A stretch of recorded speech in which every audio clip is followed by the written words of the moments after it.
Because of the pressing situation in Europe, the EU is now proposing a 30-day restriction on non-essential travel into the bloc. Now, this would include the Schengen zone. You can see it marked here in dark blue. This is the 22 EU states which essentially have no border controls between them at all. All of the other EU states will also be invited to take part too. Here's the European Commission President, Ursula von der Leyen. I think of utmost importance is that neighbouring countries harmonise their measures so that this is the same strong message to the people that the member states are conveying, because here this increases then the certainty for people to know that it is, yes, difficult at the moment being, but it's for the best of their health, and for the moment this is necessary. Now, let's be clear, this is a proposal that needs to be approved by EU member states. Their leaders will be meeting tomorrow. Here's the BBC's Europe editor, Katya Adler, assessing these new EU proposals. The Commission is one thing. So, of course, this proposal has come from Ursula von der Leyen, the European Commission President. But she can propose this measure. It's the individual EU national leaders that then have to sign up to it. Now, you could ask why she's proposed it, because from a public health perspective, the coronavirus is already well and truly here in Europe. The World Health Organization described Europe already last week as the epicenter right now of the pandemic. Travel restrictions, scientists say, have a limited value in preventing the spread of the virus. Certainly they would help European citizens feel they were being protected, that some kind of fortress Europe were being erected. But the number of exceptions that would go into this ban mean that for many of the countries who've imposed their own unilateral national border measures, like Germany, like the Czech Republic, like Poland, this Fortress Europe idea is unlikely to really go far enough, and they're likely to insist to want to keep their own travel bans in place.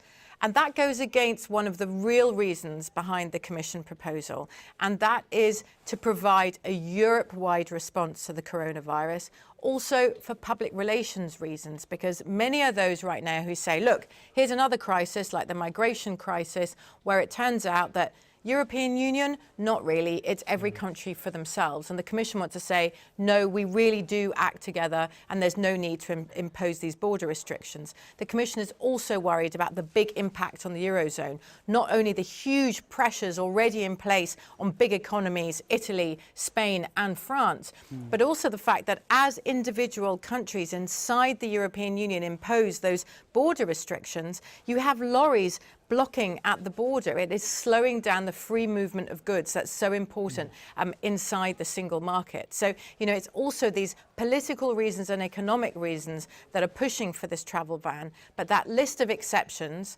is just going to prove too long for certain member states in order to lift their own restrictions already in place. I'm interested you mentioned the Eurozone. We've seen the Federal Reserve in the US take reasonably drastic action on behalf of the American economy. Can we expect the European Central Bank to turn to this issue again in order to provide some more stability for the Eurozone?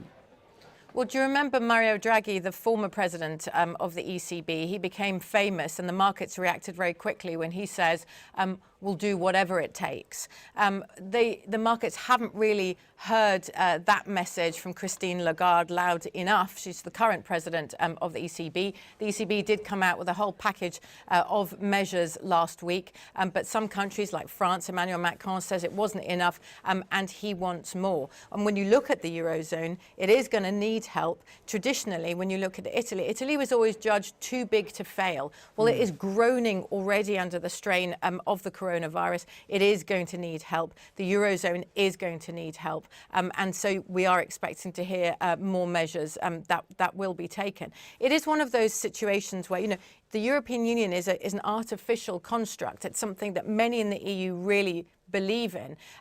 But of course, for political leaders, they're putting their own nations first, but it doesn't mean that they're turning their back on the EU as a whole. One example is the sharing between the member states of protective clothing, like face masks, for example, or ventilators, which EU leaders have, after a little bit of disagreement at the beginning, but they have agreed to share amongst themselves. So we've seen 1 million face masks arriving in Italy today, for example, through Germany. So I think it's too early to write off the European Union or the Eurozone over the coronavirus, but strains and pressures there certainly are.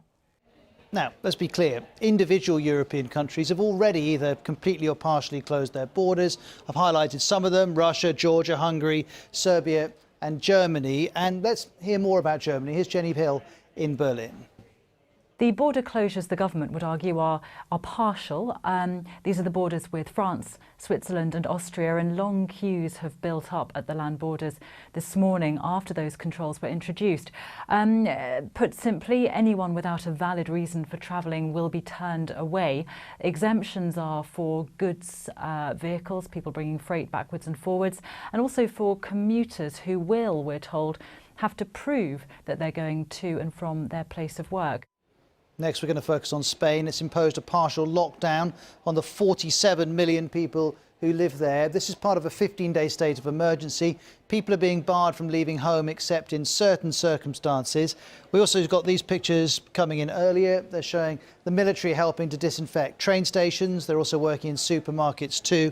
And the military's out on the streets telling people who are out that they need to go home. Now, the outbreak in Spain is very much focused on Madrid, and the BBC's Damien Grammaticus is there. Anyone who was out, the police have been circulating in cars here in Madrid and elsewhere, spotting anyone who's out, telling them to go back home if they don't have a good reason, and those reasons you're allowed to be out for are very limited. They are to go to work, so people are able to continue working, but many people should be doing that from home. They're able to go out to buy food, but only singly, only one at a time from a household. They're able to go out for emergencies. And other than that, it's only people providing basic services or important services who should be out and about.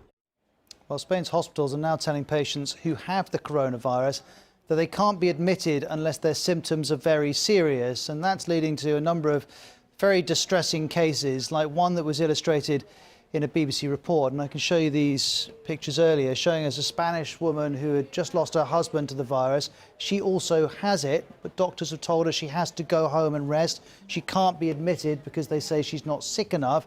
And you can see she's being comforted by her children, and they are also putting themselves at serious risk of contracting the disease by comforting her. But of course, you can understand the huge difficulties and the decisions that people are having to make within their families, and the difficulty of the decisions that are being taken by doctors and by hospitals. Well, next we shift to Italy, because it remains the country worst affected by this outbreak other than China. It has over 20,000 cases, close to 2,000 deaths. Sima Katechas in Rome. The Prime Minister says one of his priorities is to make sure that doctors and nurses are protected from the virus so that they can continue working. Another concern for the government is that the virus could move in bulk from the north to the south of the country, because thousands of people have moved from the north to the south in recent weeks. The south is a lot poorer, hospitals are not as well equipped, and today the newspapers are reporting that the Prime Minister has said that the peak of the cases has not been reached yet. So it's going to get a lot worse before it gets better.